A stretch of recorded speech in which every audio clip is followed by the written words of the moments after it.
Δεν είναι μόνο η συνεχής 40χρονη ενεργή συμμετοχή μας στους αγώνες για τα μεγάλα προβλήματα της περιοχής, αλλά και το δημιουργικό έργο που επιτελέσαμε όταν μας εκλέξατε στο παρελθόν, τη δημιουργική τετραετία Αμπατζόγλου 2003-2006, για να ασκήσουμε διοίκηση στο Δήμο, να θυμηθούμε τα κτίρια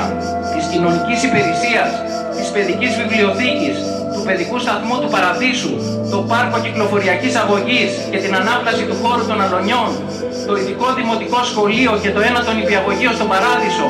η πλήρη ανακατασκευή του κλειστού γυμναστηρίου δίπλα στη ΔΕΗ, Τάκης Βογιατζής τώρα, την πεζοδρόμηση της Νικολαΐδου, τα μικρά έργα ανάπλασης σε κάθε συνοικία, αλλά και τη δέσμευση 60 στρεμμάτων γης για τη δημιουργία κοινοφελών και κοινόχρηστων χώρων, αυτών που τώρα δειλά-δειλά αγοράζει ο Δήμος, την έναρξη του έργου της αποχέτευσης των ακαθάριστων και άλλα πολλά.